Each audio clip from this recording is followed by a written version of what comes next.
والصلاة والسلام على رسول الله صلى الله عليه وسلم.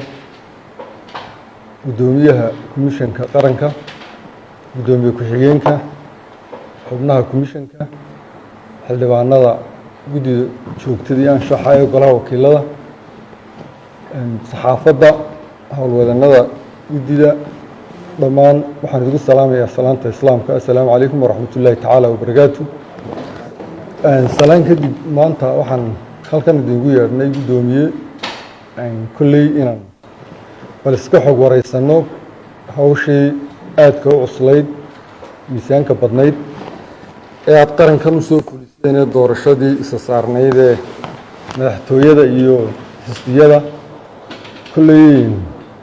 waa shaqadaan isugu nimid, waa shaqo dastuuriya, waajibaadkii aan u haynay qaranka un baan haddii ilaha idhaahdo aan gudanaynaa. wax kaloo problemna ma jire sidaan isu xog wareysan lahayn wixii aan ka faa'iidnay doorashada aan qabateen si aanu anaguna xoog uga hayno oo aanu qaranka dee qaybtayada aan uga qaadano. intaasaan yaan isugu kin yeedhnay. kolley waxaan codsan lahaa horta inaad marka u horeysa inka guddoomiyahaan warbixin naga siiso bal hawshii doorashada aan galnay, wixii caqabadad kala kulanteen, sidii ay wax u magaranaysaa wixii idiin suuro geli waayey, wixii idiin suuro galay, wixii culays wax walba halka uu istaagay inaad warbixin guud naga siiso ayaan marka hore ka codsanaynaa. hadalkan waan kugu soo wareejinayaa. guddida joogtada dhammaan mudanayaasha marka ugu horeysa iyo shaqaalaha golaha wakiilada, assalaamu calaykum waraxmatullaahi wabarakaatu, iyo saxaafaddaba farxad weyn bay noo tahay inaanu maanta kulankan aanu idinku nimaadno. diyaarna waanu nahay mar walba wada shaqaynta guddida joogtada ah iyo guddida arrimaha gudaha ee amniga ee aanu muxuu ahaa ka komishan ahaan la shaqayno. waad mahadsantahay guddoomiye. kolley dee doorashaa inoo dhacday, ilaahay baa inoo fududeeyey. doorashada kolley culayskeeda in badan baynu halkan ka wada fadhiisannay, culayskay lahayd iyo dhaqaalahoo adkaa iyo xilliga ay dhacday. ilaahay mahaddii way inoo soo dhammaatay doorashadii. waa tii hal cabasho ayna ka iman hal goob oo la ysku qabsaday, hal arrin oo dhacdayna ma jirin. waa tii dhammaan aanu annagoo kaashanayna shaqaalahii heer goobeed, heer degmo, heer gobol, ilaahay inoo fududeeyey. waxay ahayd run ahaantii guul qaranka usoo hoyatay. si aad ogsoon tihiinba waa tii 3 xisbi ay soo baxeen, ururadii ka soo baxeen. si aad ogsoon tihiinna waa inagii madaxweyne ku-xigeen iyo madaxweyne ku-xigeen cusub muxuu ahaa ay ku soo baxeen codkii shacabka. waa tii xil wareejintu dhacday. run ahaantii annagu markii hawshaasi dhammaatay waxaanu samaynay waxa la yidhaahdo internal review ama baadhis gudaha ah. waxaan u yeedhnay dhammaan howlwadeenadii heer degmo, heer gobol, heer goobeed iyo intii nala shaqaynaysay guddiyadii kala duwanaa, hadday yihiin guddidii xisbiyada iyo ururada, hadday yihiin guddidii anshaxa iyo xalinta khilaafaadka. waxaanu markaa soo saarnay dhammaan wax allaaliya wixii caqabad ahaa ee doorashada inagu yimid, hadday tahay mid farsamo, hadday tahay mid qalab, hadday tahay mid kale. waxaanu markaa calaamadinay guud ahaan iyadoo badankii ay yihiin waxyaabo yaryaroo la sixi karo. 193 qodob baanu calaamadinay oo u baahan inaanu wax ka qabanno, kana qaban karno qaran ahaanna aynu si aynu dabadeedna doorashooyinkeenna dambe aynu ugu hagaajinno. taasoo muddo soconaysay kadib waxaanu diyaarinay oo imika gacanta ku haynaa waxa la yidhaahdo strategic plan, qorshihii guud ee commissionka doorashooyinka qaranku ku shaqayn lahaa ka institution ahaan. taasna insha allah waa la wadaagaynaa danayaasha dhammaantood. kolle waa soo bandhigi doonaa haddii ilaahay ka dhigo qorshayaasha waaweyn ee wax ka beddelka u baahan commissionka si uu doorashooyinkaas muxuu ahaa loo sii xoojin lahaa. kadibna markii madaxweynaha cusub la wareegay waxaanu la qaadanay kulanka ujeedadiisu waxay ahayd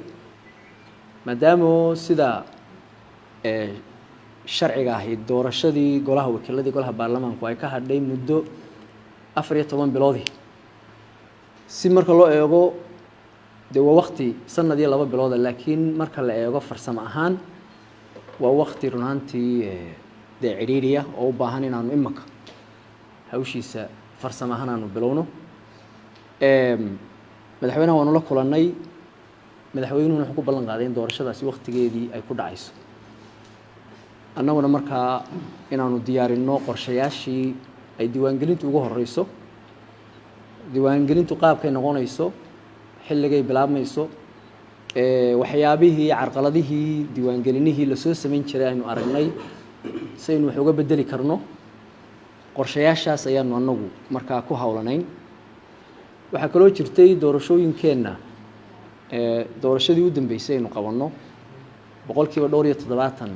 waxaa laga bixiyey miisaaniyadda qaranka ama qaranka bixiyey intii kale waxaa bixiyey oo naga caawiyey deeq-bixiyaashuna laba arrimood bay naga caawdaan badankii marka ay arrimaha doorashada timaado mid kow waxa weeye doorashooyinkan muddaysan oo dib u dhaca waqtigoodii dib uga dhaca marka halkaasi waxay abuurtaa xoogaa kalsooni darro ama waxa la yiraahdaa uncertainty doorashadaasi ma dhacaysa oo tii hore aanu gacanta ku haynay halkan aanu kala hayn way dhacaysaa waqtigeedu ku dhacaysaaba dad badan waxay aaminsanayeen deeq-bixiyaashu kow ka yihiin inaanay dhacayn marka maadaama mas-uuliyadda ugu sarreysay qabsoomidda doorashadu ay saaran tahay madaxweyne qaranka oo qodob dastuuri ay tahay isagiina uu yidhi xilligeedan ku qabanaya annagu waxaanu marka ku wargelinaynay in doorashada xilligeeda lagu qabanayo diyaar gurigeediina aanu bilownay biidni illaah qorshayaasheedii iyo budgetkeedii iyo waxeediina aanu imaka iyo hawlaheediina aanu gacanta ku hayno taas safar baan ugu baxno Nairobi baanu tagnay waxaanu la kulannay markaa dowladaha khaasatan doorashooyinkii hore naga caawiyey iyo dowladaha imaka daneynaya inay waxayna la qabtaan sida safaaradda Mareykanka safaaradda muxuu ahaa EU-da safaaradda Danishka iyo FCDO ama dowladda Ingiriiska FCDO waa Foreign and Commonwealth Development Office waanu la kulannay markaa kulanka iyaguna waxay ahayd inaanu ku wargelino ama aanu la wadaagno carqaladihii ina soo wajahay qodobadii aan hore u soo sheegay ay ka mid yihiin oo diiwaangelintu ay koob ka tahay iyo inay u diyaar garoobaan wixii ay la qaban karaan inaan ka wada shaqeyno waxaan kaloo la kulannay komishanka doorashooyinka ee Kenya maadaama diiwaangelinta aynu doonayno inaynu muxuu ahaa wax ku kordhino oo wax ka bedelo qaabka ay diiwaangelintu u socoto waayo qaabkan campaign-ka ah ee diiwaangelintu mar dhacayso waxa weeye dhigbax bay ku tahay qaranka marka kulamadaanu galay iyo shaqooyinkaanu haynay intaasay hayeen wixii aan ka tagana tiimka kale ku daraya wixii su'aalaana diyaar baan u nahay ku noqoshada kulleeyda doorashada qaabka u dhacday waxay u baahan tahay waqti dheer waayo waxa jiray waxyaabo badan oo xildhibaanadu ama talooyin badan oo xildhibaanadu ay soo jeediyeen oo qabsoomay iyo muxuu ahaa gaps oo yimid way jireen marka taana diyaar baan u nahay wixii su'aalaheena laga weydiinayo aad baad mahadsantahay